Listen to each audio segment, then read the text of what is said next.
ئەم کاتە و هەموو کاتێکتان شاد و بەختەوەر بێت بەخێر بێنەوە بۆ کورد کۆنەکشنی ئەمڕۆمان کە دەتوانن لە کەناڵی NRT-شەوە بینەری بن. لە واشنگتن کاتژمێر 8 بەیانیە من هێرۆ زەنگەنە لەگەڵ هاوکارم ساڵح دمیجەر بەرنامەکەتان پێشکەش دەکەین.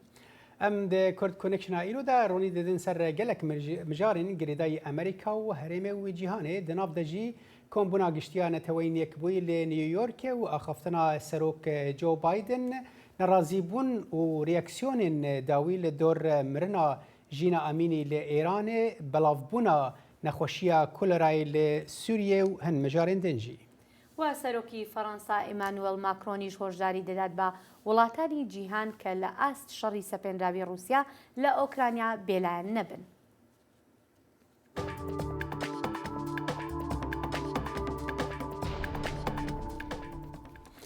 سەرۆکێ ئەمریکا جۆ بایدن گوت پەرەیەنە ڕەش باوەریە خەلکێ خراپ دکن وی بانگ لە کۆنگرسێ کرد کۆ پشتگیریە بدە پرۆژە یاسایەکە زەلالیە هەلبژارتنێک کۆ نها لە پێش سیناتۆیەیە و نیشان بۆ وەیەکێ دا کۆ پێویستە ڕێخستنا پاک و گروپên dinên کۆ دە هەلبژارتنان دا پەرەیان خەرج دکن خێرخوازن کۆ دەدەما هەلبژارتنان دا هەری کێم $10,000 ددن ئەشکەرە ببن. پروژه بریا یاسaya به ناو Disclose Act de هر وها کمپانیین نافخویین که کنترل پرین بیانی دکن قد خب بکه که ده هلبجارتنین امریکای دا پریان خرج بکن. بایدن لکوشکا سپی بانگ لسیناتوران کرد که پشتگیری پروژه یاسای بکن وی هشداری دا و گوت گلک پره هنه که ده بن سیه دا ده هرکن و باندوره لهلبجارتنین مدکن و دناو دجی پرین بیانی انجمنا نونران او پروژه یاسا اری کریه و پیشبینه و هفته جبو دنگدان بچه سیناتوی لی کوماریان گف لرگرتنا لی پیش درباسبونا و خوارنه. ڕابەرانی وڵاتانی جیهان لە نیویۆرک کۆبوونەتەوە بە مەبەستی بەشداریکردن لە کۆبوونەوەی ساڵانەی ئەنجومەنی گشتی نەتەوەی گرتوەکاندا. ئەمەش یەکەم جارە لە وەتای بڵاوبوونەوەی پەتای کۆرۆنا تەواوی ڕابەرانی وڵاتان بێنە نیویۆرک بۆ بەشداریکردن لەم کۆبوونەوەیە ساڵانەیەدا. بەڵێن ساڵحمان لەگەڵدایە. بەڵێن چی نوێ هەیە لەم بارەیەوە؟ بەڵێ هێرۆ ئەلبەتە لەگە کۆبوونەوەکانی ئەنجومەنی گشتی نەتەوەیە گرتووەکاندا بڕیارە هەر ئەمڕۆ وەکو کۆشتی سپی ڕایگەیاندووە سەرۆک بایدن لە نیویۆرک وتاری خۆی پێشکەشکە وهاش پێشبینی دەکرێت لە وتارەکەدا زیاتر سەرزەنیشتی رووسیا بکە وە سەنگێکی زۆر بخاتە سەر شەڕی ئۆکراین. با سەرەتا بینەر و گوێبیستی ئەم راپۆرتە بین دواتر دەگەڕێنەوە وڵاتان. ڤلادیمیر پوتین سەرۆکی رووسیا لە وتارێکیدا بۆ وڵاتەکەی دەڵێت مۆسکۆ هەموو ئەمڕاز و میکانیزمێکی لە توانایدا بێ بەکاردێنێ وەک دەڵێ ئەگەر بێت و هەڕەشە و مەترسی بکەوێتە سەر رووسیا. پوتین لە موتارەی ئەمڕۆیدا بە فەرمی دوو ناوچەی گەورەی ڕۆژهەڵات و باشووری ئۆکراینی وەک بەشێک لە رووسیا ناساند. مۆسکۆ پلانی هەیە ڕیفراندۆم لەو ناوچانەدا بکات و بڕیاریشە ڕۆژی هەینی دەست پێ بکات. ئەم هەنگاوەش زەمینە خۆشکەر دەبێ بۆ چڕبوونەوەی زیاتری شەڕی سەپێنراو بەسەر ئۆکرایندا. هەردوو ئەم شتە لەم هەفتەیەدا ڕوودەدەن هاوکاتی ئەوەی لە نەتەوەی گرتوەکانین بێزاریەکی تەواوی ئەوە نیشان دەدات بەرامبەر نەتەوەی گرتوەکان. کۆشکی سپی بە توندی ڕەخنە و ناڕزایی خۆی دەردەبڕێ بەرامبەر ئەو ڕیفراندۆمە و بەکارێکی بێماناش ناودێری دەکات. ئەمانە کاری وڵاتێک نین جێمتمانە بێت کارێک نییە لە هێزەوە بکرێت ڕێک پێچوانەکەیەتی. ڤۆڵۆدیمیر زێلێنسکی سەرۆکی ئۆکراین ئەم هەنگاوەی رووسیاوە نابینێ هەر تەنها دەنگەدەنگ بێ هەروەها سوپاسی هاوپەیمانانیشی کرد بۆ پشتیوانیکردنی ئۆکراین. پوتین هەر ئەمڕۆ چوارشەمە ڕایگەیان هێزی نوێی سەربازی پێکدەهێنرێن لە هاوڵاتیانی رووسایی بە مەبەستی گەورەکردنی قەبارەی لەشکرەکەی بۆ ئەم شەڕە. ئەم هەوڵەش لە کاتێکدایە لەشکری رووسیا لە مەیدانەکانی جەنگدا زیانی گەورەی لێکەوتووە و هاوکاتیشە لەگەڵ گەڕانەوەی هێزە سەربازیەکانی ئۆکراین بۆ ئەو ناوچانەی لەم ماوەی ڕابردوودا ئازادکران لە هەرێمی دۆنباس. سکرتێری گشتی نەتەوەیە گرتوەکان لە کۆبوونەوەی ساڵانەی ئەنجومەنی گشتی UN دا ئاگاهی دەدات. جیهان لە قەیرانێکی گەورەدایە. کۆشکی سپی دەڵێت سەرۆک بایدن لە وتارەکەی ئەمڕۆیدا لە ئەنجومەنی گشتی نەتەوە یەکگرتووەکان بودجەیەک ڕادەگەیەنێ بۆ بەرەنگاربوونەوەی برسێتی و باسیش لە گۆڕانی کەش و هەواش دەکات و هەروەها سەرزەنشتی شەڕی سەپێنراوی رووسیا دەکات لە ئۆکراین. سەرزنیشتێکی قورسی شەڕی ناڕەوای رووسیا دەکات لە ئۆکراین. وڵاتان ناتوانن لە ڕێهێزەوە دراوسەکانیان تێک بشکێنن. هەروەکو ئاماژەمان پێکرد سەرۆک بایدن لە وتارەکەیدا جەخت لە دۆسەی ئۆکراین و شەڕی سەپێنراوی رووسیا دەکا بەسەر ئۆکرایندا، بەڵام بێ لەوەش ئەلبەتە جەختێکی زۆریش دەکاتەوە لەسەر ئەوەی کە پێویستە وە گرنگە نەتەوە یەکگرتوەکان بەهێز بکرێ بە تایبەتی لەسەر وەختی ئەم قەیرانانەدا. کار بەدەستان لە واشنگتن دیسی واتە پایتەختی ئەمریکا ئاماژە بەوە دەکەن ڕاستە وتارەکەی سەرۆک بایدن ئێجگار قورس دەبێ بەرامبەر بە رووسیا لەسەر شەڕی ئۆکراین، بەڵام ناگاتە ئەو ئاستەی کە داوا بکات رووسیا لە ئەندامەتی ئەنجومەنی ئاسایشی نەتەوە یەکگرتوەکان لا بدرێت. بەڵێن بێگومان لەسەر پێکهێنانی هێزی نوێی رووسیا کاردانەوە هەیە، بە تایبەتی دەمەوێت بزانم کاردانەوەی خەڵک چۆنا. کاردانەوەکان ئێژگار زۆرن، هەڵبەتە وەکو جەنابیشی داماژەوە پێکرد لەسەر ئاستی ناوخۆش و کاردانەوانە هەیە، بێجگەلەوەی لەسەر ئاستی نێونەتەوەی کاردانەوەی زۆر گەورەی بە دوای خۆی داهێناوە. هێرۆ یەکێ لە شتە سەرنجڕاکێشەکان ینی بەپێی زۆرێک لەسەر چاوەکانی هەواڵکە ئاماژەی پێدەکەن و بە تایبەتی ئەوانەی کە وەکو بڵێ پسپۆڕن لە بواری گەڕان لە ناو گوگڵدا بۆیان دەرکەوتووە هەر لە دوای وتارەکە هەرچی بلیتێکی گەشتی فڕۆکەیە لە رووسیاوە بۆ دەرەوە ئەمڕۆ لە دوای وتارەکە کڕاوە. ئەلبەتە ئەمە یەکێک بۆ لەو پرسیارانی کە ئاڕاستی کرملن کرا، بەڵام کرملن خۆی لادالەوەی وەڵامی بداتەوە. هەر تەنها ئەوەندە دەڵێ 300,000 سەربازی زیاتر پێویستن لەم کاتەدا. خەڵک لە ناو رووسیادا وەکو ئاماژەی پێدەکرێ ترس و نیگەرانیەکی زۆریان تیادا دروست بووە، بە تایبەتی دوای ئەو وتارە شەڕانگێز ئامێزانەی گەورە کاربەدەستانی رووسیا دەیدەن ئەگەری ڕوبەڕووبوونەوەی ڕاستەوخۆ لە نێوان رووسیا و ئەندامانی ناتۆدا، هەروەها ئەگەری بەکارهێنانی چەکی ناوچیش. بەڵێ سپاس بەڵێن. سپاس بۆ تۆ. دادوەرێ سربەخۆیەک و ڤەکۆلینا بەلگەیەن لێگەرینا FBI یا ماڵا سەرۆکێبەرێ دۆناڵد ترامپ لە فلۆریدایە دکە ڕۆژا سێشەمێ گوت ئەو بنیازە بلەز پێواژەیە ڤەکۆلینێ بشۆپینە و گومان خستن نەڕازیبوونا تیما ترامپ کۆ بێژە گەلۆ نەهێنیکردن ji ser بەلگەیان هاتوبوو ڕاکردن یان نا.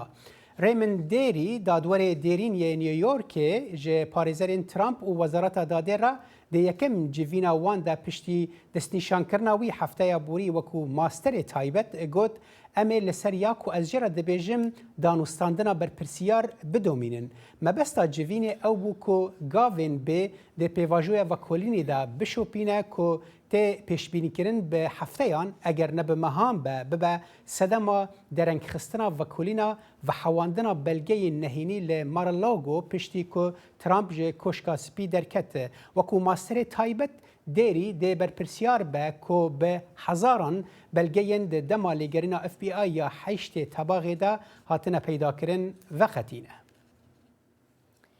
کارین جانپێر گوتەبێژی کۆشکی سپی دەڵێت گەشتی فڕۆکە و پاسی کۆچبەران لە فلۆریدا و تێکساسەوە چارەسەر نییە بەڵکو و کارێکی سیاسیە.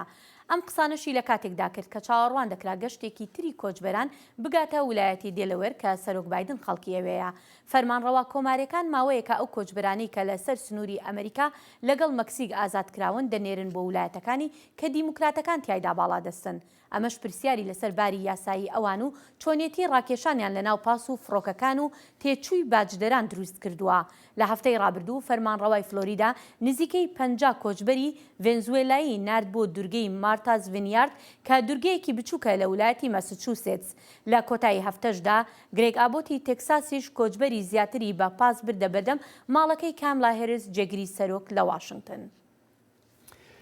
سەرۆکی ئێرانی ئیبراهیم ڕەیسی دەبێژە حتا کو ئەمریکا گارانتی نەدا ئەوەی جارێکە دەن ji peymana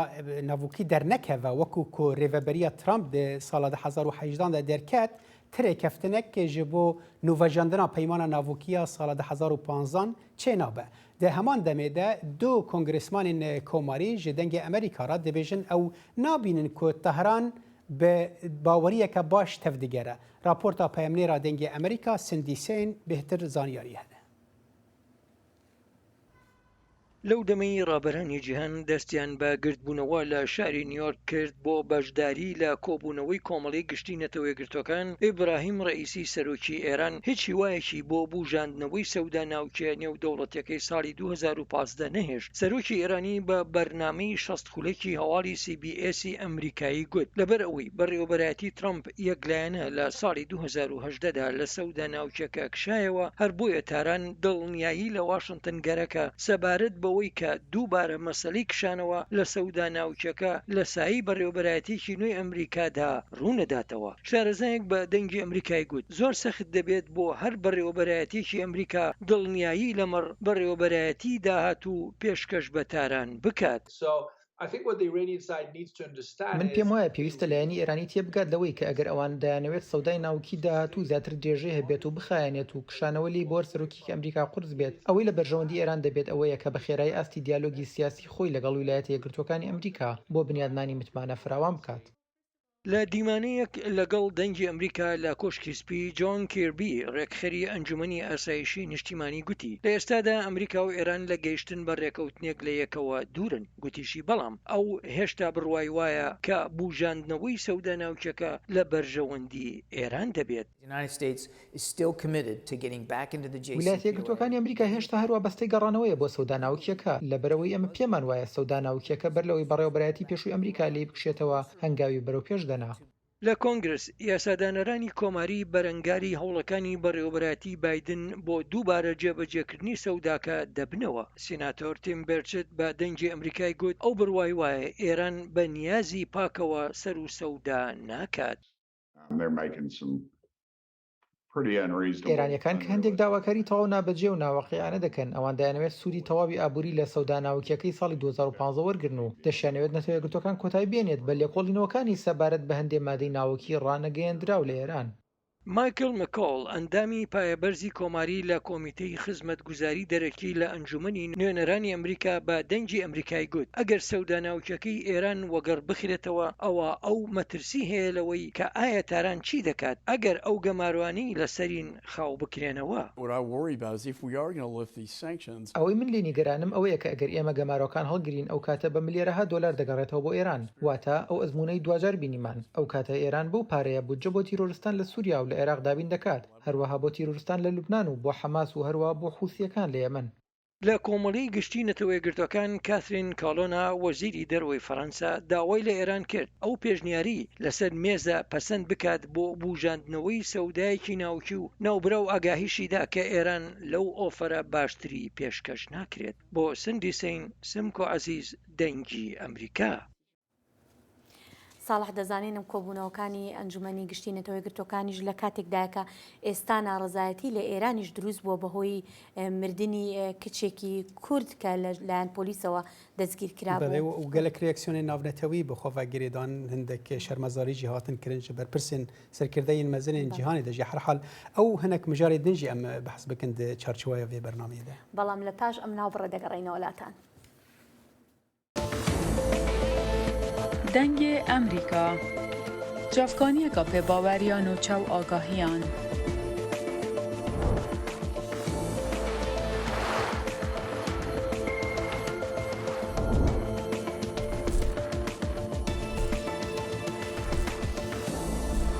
برaya malper û platformên mîdya civakiya dengê Amerîka bala xwe bidin pêzanîn û nûçeyên cîhanê.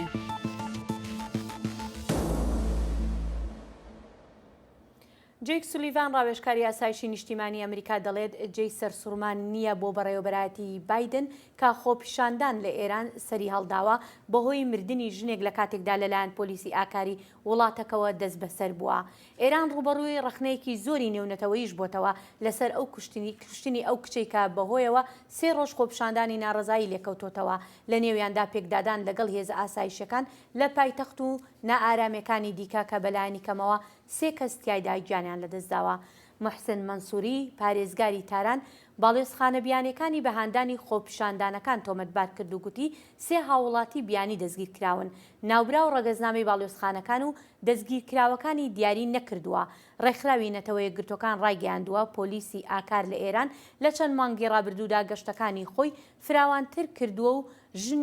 ژنانی کردوتە ئامانج بەهۆی ئەوەی بە شێوەیەکی دروست باڵاپۆشی ئیسلام یان حیجاب ڕەچاو ناکەن. ئاماژەی بەوەش کردووە ڤیدیۆ پشتڕاستکراوەکان دەری دەکەن کە شەقازلە لە ژنان دەدرێت و بە تێڵا لێیان دەدرێت و فڕێ دەدرێنە ناو ئۆتۆمبیلەکانی پۆلیسەوە بەهۆی ئەوەی کە لەچکەکانیان شل بەستووە.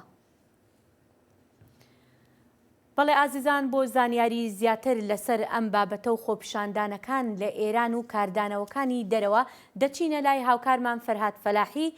فەرهادم کاتت باش، زانیاری نوێ چی هەیە لە ناوەوە؟ بەڵێ هێرۆم کاتتان باش. هێرۆ هەروەک ئاگاداری ڕۆژی دووشەمە لە دوای ئەو بانگەوازەی کە کرا بۆ مانگرتنی گشتی لە هەرێمە کوردیەکان لە ئێرانە بە بەربڵاوی ئەو خەڵک بە پێشوازی ئەو بانگوازەوە چوون لە هەروەک دوێنێ ئاماژەمان پێکرد و خۆتی ئاگاداری لە 24 شار لە هەرێمە کوردیەکان مانگرتنەکە بە تەواوەتی بەڕێوە چوو. پاشان لە دوای مانگرتنەکە خەڵکێک کە هەوڵیاندا بێنە سەر شەقامەکان و ڕێپێوانی ئاشتیانە بکەن لەلایەن هێزە ئەمنیەکانی ئێرانەوە هێرش کرایە سەریان ڕێپێوانەکان و خۆپێشاندانەکان شێوەیەکی لە شێوەی ئاشتیانەی خۆی دەرچوو بۆ هێرشکردن لەلایەن پۆلیسەوە کە ئەزانی بەپێی ئامارەکان کە دوێنێ هەبوون 3 هاوڵاتی کورد لە هەرێمە کوردیەکان کوژران نزیکەی 221 کەس بریندار بوون و 250 کەسیش دەست بەسەر کراون لە نوێترین زانیاریەکانە کە بە دەستمان گەیشتووە بەپێی سەرچاوە هەواڵیەکان دوو هاوڵاتی دیکەی کوردیش هەریەک لە شارەکانی پیرانشار و شاری ورمێ دوێنێ ڕۆژی سێشەمە بەوەی خۆپێشاندانەکانەوە گیانیان لەدەستداوە. توانم ئاماژە بە ناوەکانیشیان بکەم. زەکەریا خاڵ تەمەنی 16 ساڵان بووە لە شاری پیرانشار و فەرجاد دەروێشی تەمەنی 23 ساڵان بووە لە شاری ورمێ. هێرۆ ئەوەی کە جێگای سەرنجە لە دوای ئەوەی کە لە هەرێمە کوردیەکانەوە ئەبینین کە خۆپێشاندانەکان بەربڵاو ئەبن، خۆپێشاندانەکان ئەڕۆنە هەموو بەشەکانی دیکەی ئێران و هەموو بەشەکانی ئێران ئەگرێتەوە. ڕۆژی سێشەمە ئەمە بە بەربڵاوی بینرا بە تایبەتی لە تارانی پێتەخت کە لە هەموو ئەتوانین بڵێن شەقامەکانی تاران دەنگی ناڕەزایەتی ئەبیسرا و بەوەی کە پلیسی دژە شۆڕش هێرشی ئەکردە سەر خۆپێشاندەران. ئەتوانم ئاماژە بە ناوی ئەو شارانەیش بکەم هێرۆ کە بە بەربڵاوی خۆپێشاندانیان تیاکراوە. ئەمیش بە گوێرەی ئاژانسە هەواڵنێریەکانی ئیرنا، ئیسنا، تەسنیم و فارس کە ئاژانسی هەواڵنێری خودی حکوومەتی کۆماری ئیسلامی ئێران لە شارەکانی کەرەج، تەورێز، مەشەد، بیرجەند، کیش، کرمانی، یەزد، ڕەشت، کرماشان، ئەردەبێڵ، ئسفهان، ورمێ، قەزوین، زەنجان، ئیلام، ساری، عێراق، هەمەدان و بجنورد. ئەم خۆپێشاندانانە دوێنێ سێشەمە بەربڵاوی بەڕێوە چوون ڕێژەیەکی زۆری خەڵک دەست بەسەر کراون. تەقەی ڕاستەوخۆ کراوە لە خەڵک هێرەوە لە نێو ئەم خۆپێشاندانانە بەداخەوە بەهۆی ئەوەی کە کۆماری ئیسلامی ڕێگە نادا بە ئاژانسە هەواڵنێریە سربەخۆکان و ڕێکخراوەکانی مافی مرۆڤ کە لەوێ ئەکتیڤ بن. هیچ زانیاریەکی ڕاستەوڕاست بەردەست نییە لەسەر ڕێژەی برینداران کوژراوان و دەست بەسەرکراوانی دوێنێ شەو لە شارە جیاجەکانی ئێراندا. بەڵێ فەرهاد دەمەوێت بزانم، دەزانم بە وردی بە دوواداچوونەکەی بۆ ئەم بابەتە دەمەوێت بزانم کاردانەوەکانی دەرەوە چۆن بوونە تا ئێستا؟ کاردانەوە زۆرن هێرۆ لە هەموو لایەکەوە کاردانەوە هەبووە بە تایبەتی ڕخنە گیراوە لەوەی کە نەتەوە یەکگرتووەکان ڕێگەی داوە بە ڕئیسی ئیبراهیمی ڕئیسی سەرۆکۆماری ئێران و تریبوونی پێداوە وەکو ئەو تویتەی کە مارکۆ ڕۆبیۆ دوێنێشەوە ئاماژەی کرد لە تویتەکەیدا ئاماژەی بەوە کرد کە جێ شەرمەزاریە کە نەتەوە یەکگرتوەکان ڕێگەدا و تریبوونەدا بە کەسێک بەوەی کە درۆ بڵاو بکاتەوە. مەبەستی ئیبراهیم ڕئیسی لە کاتێکدا خەڵکی ئێران لە بارودۆخێکی زۆر خراپ تا دەژین مارکۆ ڕۆبیۆ هەروە لە تویتەکەیدا ئاماژەی بەوە کردووە بکەرانی ئەو ڕووداوە دڵتەزێنە مەبەستی کوشتنی ژینا ئەمینی کچێکی کوردی 22 ساڵانی خەڵکی شاری سەقز دەبێت سزا بدرێن سزایان بەسەردا بسەپێندرێت هەروە لە پەراوێزی کۆبنەوە ساڵانکەیە کە هەروەگەداری لە ئێستادا کۆبنەوەی ساڵانەی نەتەوە یەکگرتوەکان بەڕێوە ئەچێت لە پەراوێزی کۆبنەوەکاندا لیندا تۆماس گرینفیلد باڵێزی ئەمریکا بۆ نەتەوە یەکگرتوەکان لە وتووێژێک لەگەڵ کاناڵی جەزیرەی عەرەبیە ئاماژەی کرد بە گیان لەدەستدان و کوشتنی ژینا ئەمینی وتی ئەمە کارەساتێکە و وتی ئاماژەیەشی بەوە کرد کە حکوومەتی ئێران چۆن هەوڵ ئەدا بە هەموو شێوازێک سەرکوتی ئەو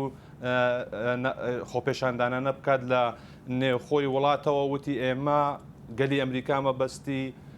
هاوخەمی ملەتی ئێرانی و ملەتەکانی ئێران هەروە ئەتوانم ئاماژە بکەم بە وەزیری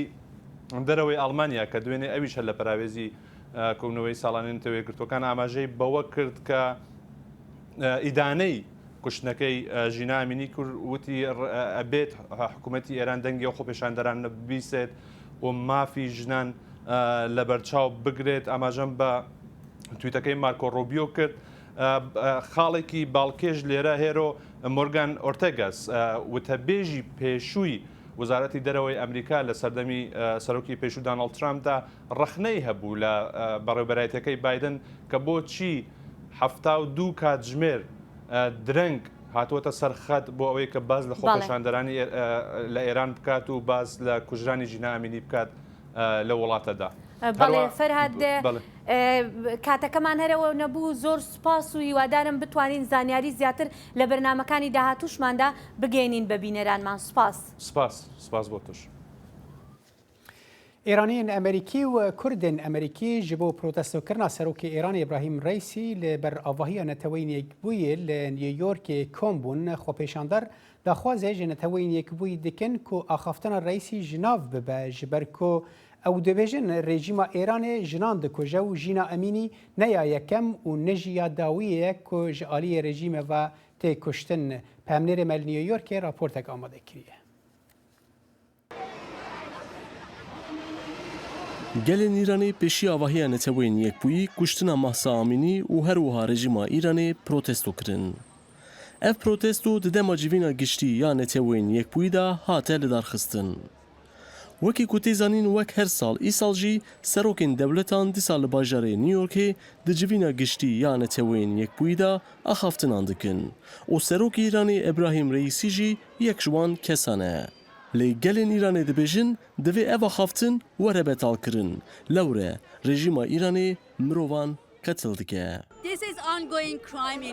Kuştina Mahsa Emînî nîşan dide ku li Îranê kuştin berdewam dikin. Mahsa ne jina yekeme û ne ya dawî ye ku li Îranê tê kuştin. Ev 40 salin rejîma Îranê xwedî bihêze û ji ber sedemên weke desmalê û olî jinan dikujin. Jinên Îranê di nav dijwariyê de ne. û em jî li vir dibin dengên wan. Em ji cîhanê re dibêjin Reîsî ne endamê netewên yekbûyî ye û divê were cizakirin. Farax jî got ku ew niha li Amerîkayê dijî. Lê pêşî Amerîkayê ew di zindanên Îranê da 6 sal maye.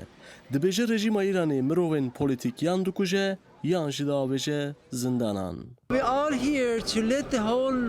Em hemû li virin da cîhan bi tevayî bizane ku İbrahim Reîsî ne serokê Îranê ye, ew serokê melayan e. Ew mirov kuje divê bête dadgehkirin ji ber ku dest di tevaya tawanên li Îranê da heye li dema 40 salên borî. Xwepêşandar dibêjin armanca wan ew e ku ew li hemû cîhanê bidin zanîn ka li Îranê çi dibe. Ka jin di nav astengiyên çawa derbas dibin. Kuştina Mahsa Emînî trajediyeke mezin e. Ez ji ber vê rewşê pir xemgînim. Em li hember vê rejîma radîkal pişt tevgerên dinyên ku li hember van radîkalan tê dikoşin disekinîn. Hêjeyê gotiniyê ku li gor programa neteweyên yekbûyî serokê Îranê İbrahim Reîsî wê beşdarê civîna giştî bibe. Sinan Tunçdemir, Dengê Amerîka, New York.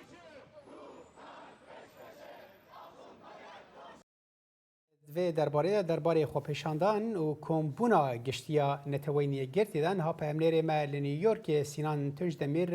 be me raye. Dem baş Sinan gelo ev xwepêşandan بەردەوامن ڕاوەستیانە و جارەکەدن بەردەوام بکن چه ئاگاهین داوید وێ دەربارەی دەرجەبتە هەنە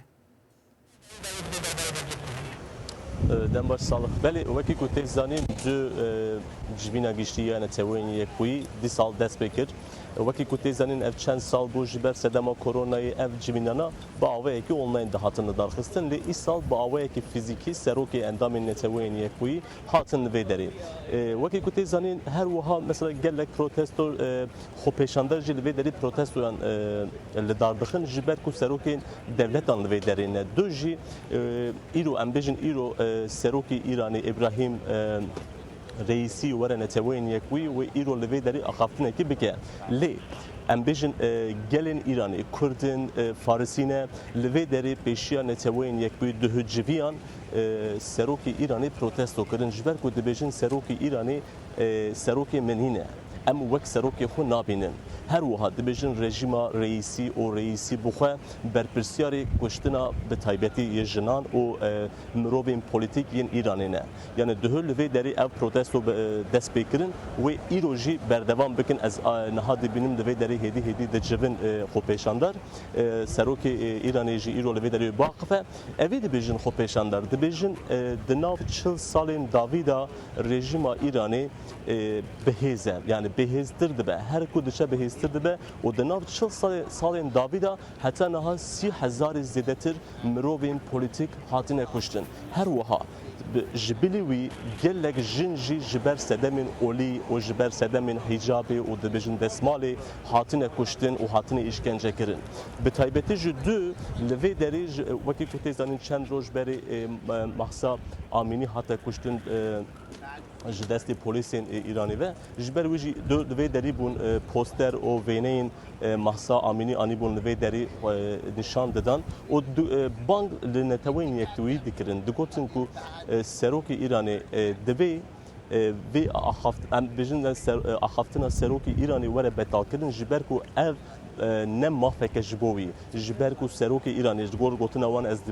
dibêjin serokê Îranê Baş axaftina wan yan jî ew banga wan Sinan takîjan astê bandorê didiye ser em bêjin berpirsên ku van kombûnan bi rêva dibin em dizanin kombûn berê hatine amadekirin tiştên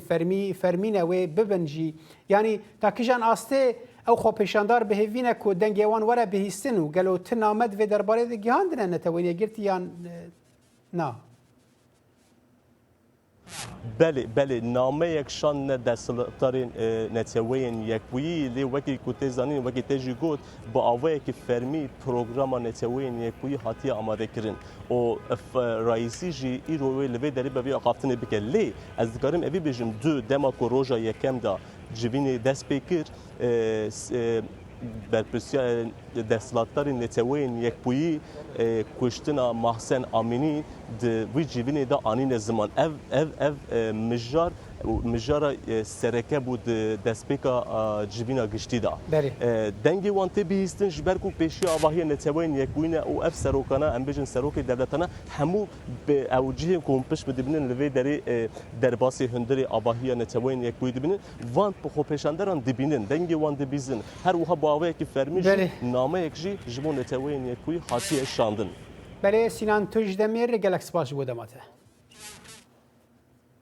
گرتەیەکی ڤیددیۆیی پێکدادانەکانی خۆپیشاندانەکانی تاران نیشان دەدات کە بۆ ناڕزایەتی دەربڕین لەسەر مەرگی ژینە ئەمینی لە کاتێکدا لەلایەن پۆلیسەوە دەستگیر کرابوو ئەنجام درراوە.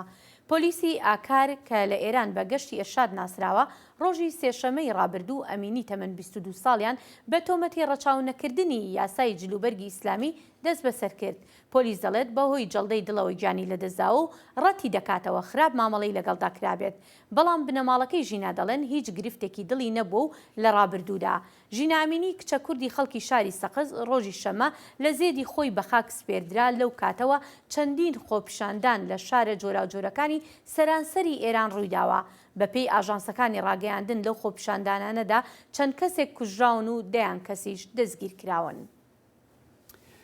دەمەکێدا کۆ خۆپێشاندان و نەڕازیبوون لە ناوە ئێرانێ لە دژی مرنا ژینە ئەمینی بەردەوامن بویێرە vê bûyerê gelek reaksiyonê navnetewî û nerazîbûneke tund da جواکا ناونتوی لدجی ایرانی به خوا گرت اف هل وستو ناراضی بون دکارن چه لخو پیشاندانن کل هندری ایران دبن زیاده بکن جبو شیروکرنا و مجارین ها رزدار عبدالله حجاب چافدری سیاسی جوالات نرویج به ریاسکایپ به مرای دم باش ما موسی عبدالله گلو اف شرمزان کرن و ناراضی بون جواکا ناونتوی لدور مرنا جینا امینی دکارن چه بکن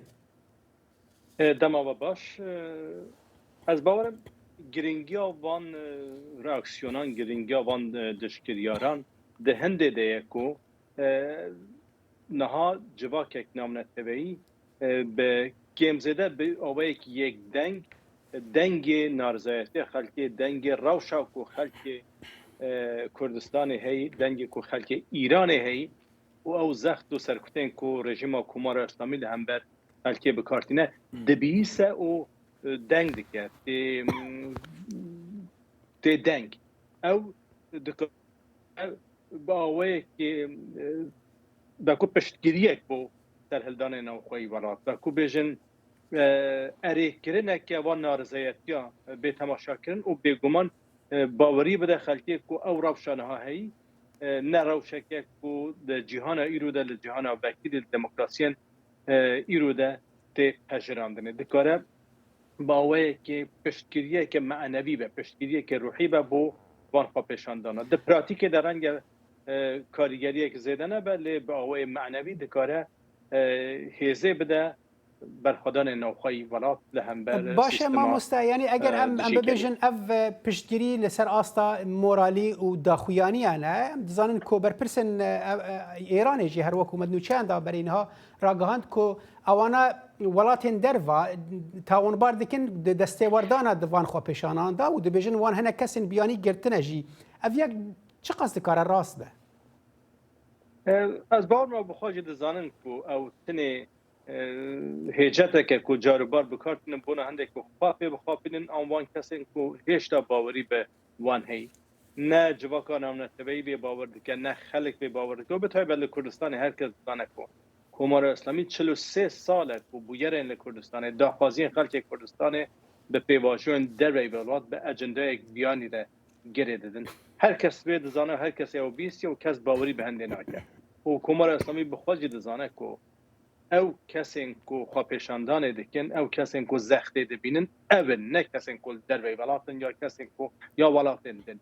او فرسکری او کشل نوخوی ولات هیا کشتنا انسان نوخوی ولات دبه او کمار اسلامیه کو خلکی دکوشه او خلکی کل هم بر ویده دنی قابلن دکه ولی کردستان لکشتنا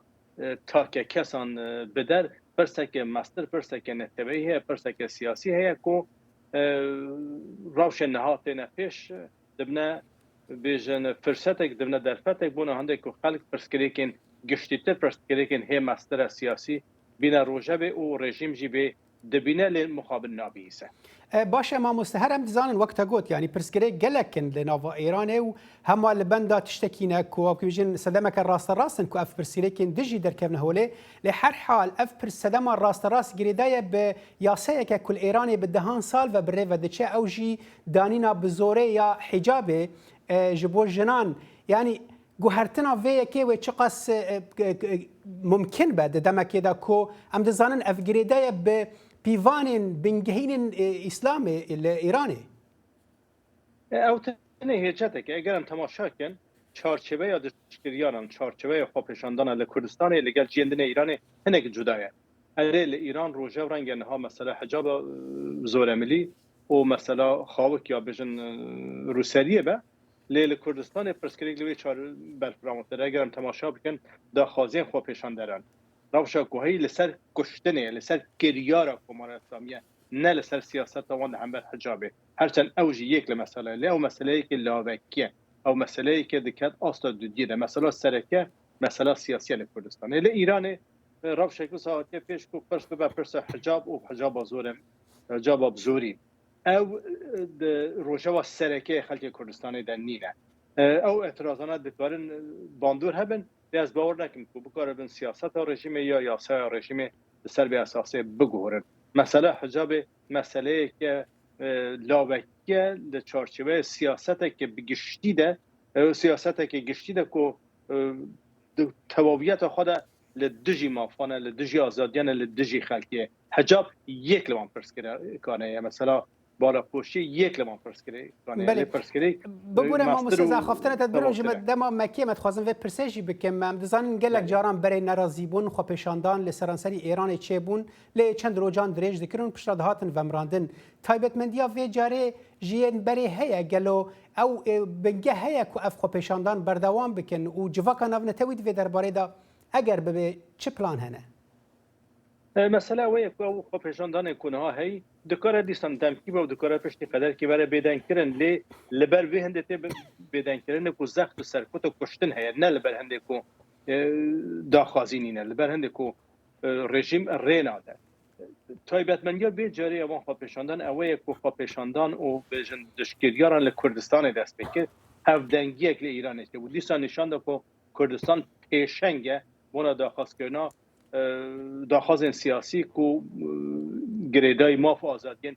که ماف آزادین جواکی ماف آزادین گروپ های و جواکا نامن تبعیج از باورم جبر کنه ها جواکا گشتیه کنسای آبلکاری برای ودشه لو ما زیدتر دنگ بدان هبو دکاره جواکا نامن تبعی به پرسی و گریدای بردوام بلسر آخافتن خواب ایرانه لی از باور نگم لسر به اساسی زختک چایبتی لی ایرانه بکن که سیاست خواب بگوهاره لی دناوخوای بلاد از باورم دیستان دورا کردستان لی پیشنگیتیا در هلدان خواب پیشاندان و گوهارتن خوازی در نشانده بله سپاس عبدالله حجاب چفدیر سیاسی تجنرویج مرابی گلک سپاس بوداماته سروک ترکیه رجب طیب اردوغان ده سشم گوت که ولات وی ده شر اوکراینای ده و بردوام کرنا شاندنا گنم بریا دریا رش رولک سرکه لیستیه اردوغان گوت محلوستا خواه بلگه کر دمام شر کر لدجی کریزا که ده انجام شر روسیا و اوکراین ده درکتی اما هر تم گرینگی دیپلوماسی ده چارسریا پرسکری کاندا بریا دیالوگ تینن زمان ترکیه اندامان ناتویا و درونن که لشکرین روسی دکن آرمانج دانه اوکراینای ل اردوغان گلک جاران به سروک روسیا ولادیمیر پوتین را هفدیتن کرنه و ترکیه لگل نتوین یک بویی نوبین کار بود در باسکرنا اولیا هنارده کرنا دغلودان اوکراینا دریا سپیرا اردوغان گوت ام هولدانه که مزن ددن دا پشتراس بکن که شر به یک جاری به داوی ببه بریا پاراستنا یک پرچایی آخ و سروری اوکراینای. گرژی و ئاڵۆزیەکانی نێوان تورکیا و یۆنانی ئەندامی ناتۆ بەهۆی ناوچەکێشە لە سەرەکانی نێوانیان بەرەو هەڵکشان دەچێت. هەندێک لە شرۆڤەکاران هۆشداری دەدەن کە سیاسەتی ناوخۆیی گرژیەکان زیاتر دەکات و ئاماژەیەکی کەمیش هەیە بۆ هەوڵەکانی نێوەندگیری لەلایەن هاوپەیمانە ڕۆژاوایەکانەوە کە سەرنجیان لەسەر ململانی ئۆکرانیایە. راپۆرتی دۆریان جۆنز لە ئەستەمبولەوە.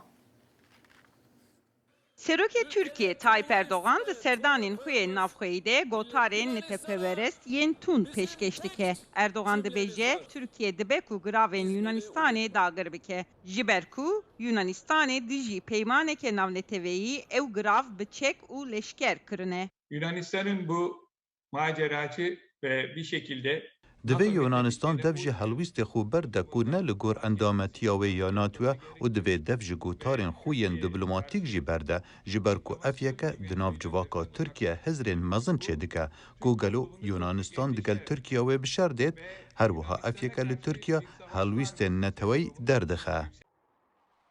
Lê Atina ısrar dike ku leşkerî kirina giravên wê wek bersiva gefên artêşa Tirkiyeyê. Digel ku Yunanistan di bernameyeke giring ya ji nû ve çekkirinê de cih dikire, ji Amerîka û Fransa çekan dikire, niha dibêje ku ew amade ye li hember cîranê xwe yê hêzdar raweste. Two major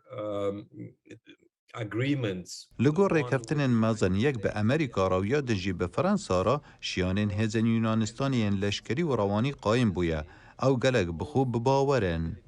Siyaseta navxweyî dibe ku aloziya di navbera Yunanistan û Tirkiyeyê gurtir bike da ku her du rêber di sala pêş de ji nû ve werin hilbijartin. Erdoğan bi keşeyeke giran re rûbirû ye ku li Tirkiye enflasyon nêzî ji sedî sed bilind bûye. Dema ku Serokvezîrê Yunanistanê Kyriakos Mitsotakis jî rûbirûyê skandala guhdarkirina telefonên dijberên xwe yên siyasî ye. Dibe ku ev qazgirjiye diwarê navxwî de alîkariya wan bike, derbasbûna sinoran dibe û encamên nedyar bixwe ve bigire. Türkiye û Yunanistan ne xerîbê aloziyane di 1996 de ser giraveke piçûk û bê mirov hatin ber destpêkirina şer. Lê bi destwerdana Washingtonê ew krîz hat rawestandin. Tispor hişyar dikin ku navbenkariyên mîna wê demê niha tune ne.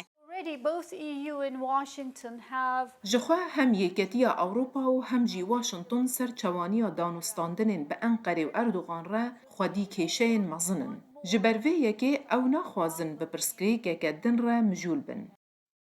Di vê meyê de Türkiye û Yunanistan ji ber xeniqîna pinaberan yê vê dawiyê li derya Ege hevdû tawanbar kirin. Ji ber ku her du rêber jî ne amade ne ku xwe paş de vekşînin û her wiha ji ber nebûna navbenkariyê fîkar didomin ku ev mirinên koçberên vê dawiyê li derya Ege ew ê ne yên herî dawîn bin. Ji bo raporta Dorian Jones, Özlem Yesak, Denge Amerika. نتوین یەکگرتی و وەزارەتە ساغلەمیە یا سووریێ دەوان دەمێن داویدا بەڵاوبوونا نەخۆشیە کۆلێرایە لە هەژمارێک پارێزگەهێن سووریێ ڕاگەهاندن و هەری داوی راپۆرتان بەحسا مرنا کەسێکی لە باژارێ جەرابلوسێ کرد. بەرپرسێ نەتەوەین یەکگرتی بەڵاوبوونا کۆلێرایە بە کێمبوون و پیسبوونا ئاوا چەمێ فوراتێ ڤەگرێ دەدەن. حەلەب ژی یەک ji wan parêzgehane ku hejmareke kes lê mirine. Ji bo agahiyên bêhtir niha peyamnêra me Newroz reşo bi me re ye. Dem baş Newroz hejmarên dawî yên pêketî û mirinan li parêzgeha Helebê çi ne?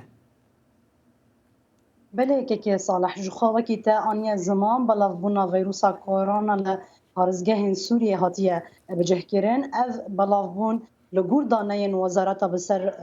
Wezareta Saxlamiya bi ser rejîma Sûrî ve taniha 253 kesên ku bi vîrusa kolêrayê ketine li deverê hatine piştrast-kirin. Li kêlek wan ji kesên ku bi vîrusa korona ketine kesên ku jiyana xwe ji dest dane li gûr Wezareta Saxlamiya rejîma Sûrî 23 kesin. Piraniya kesên ku bi kolêrayê ketine û li parêzgehên Sûriye ji xwe li parêzgeha Helebê ne. Hejmara pêketiyên kolêrayê li gûr Wezareta Saxlamiya Sûriyê li parêzgeha Helebê 108 kes derbas kiriye. Ev li gûr daneyên fermî ne. Ji xwe li aliyê din jî em heger bêjin daneyên fermîyên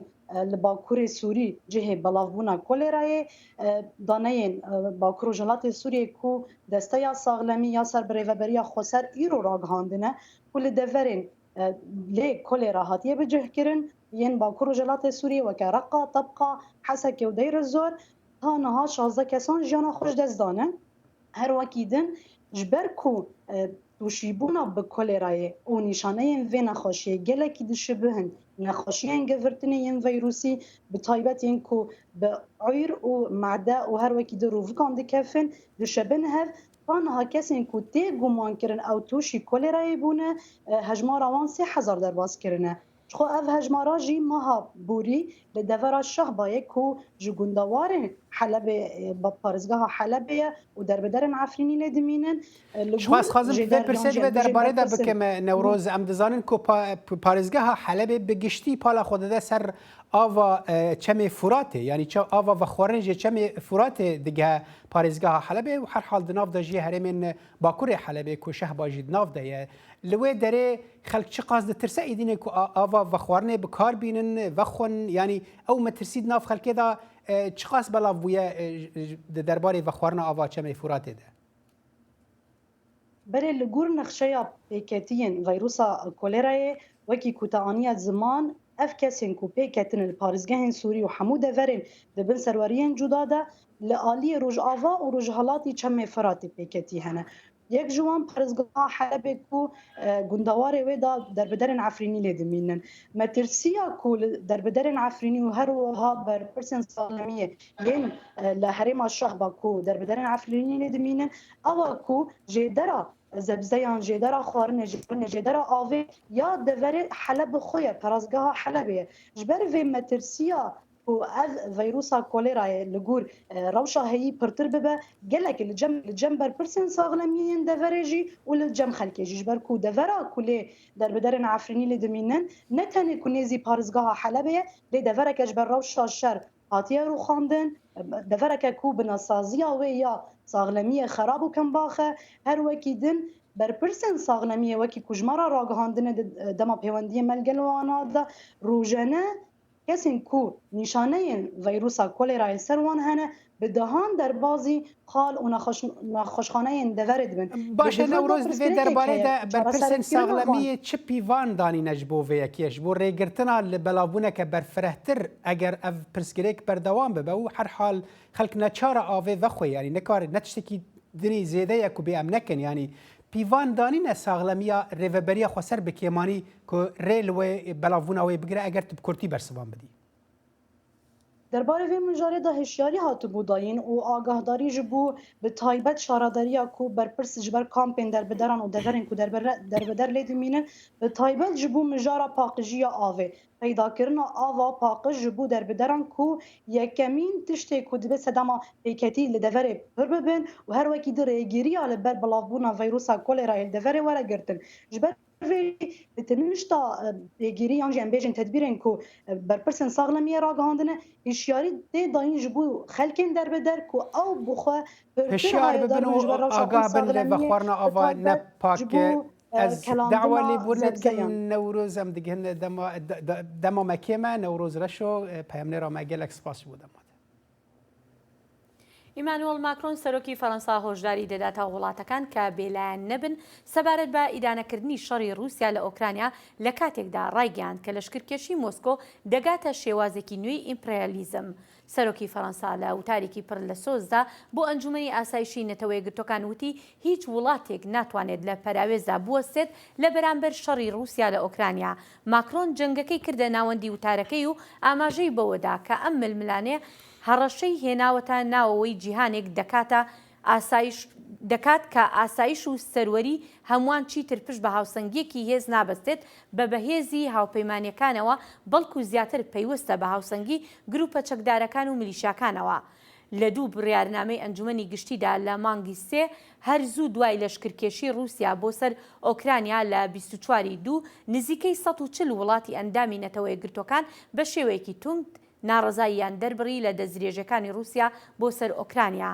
داوای ئاگربەستی دەست بەجێ و کشانەوەی هەموو هێزەکانی رووسیایان کرد و داوای پاراستنیان کرد بۆ ملیۆنان هاوڵاتی مەدەنی.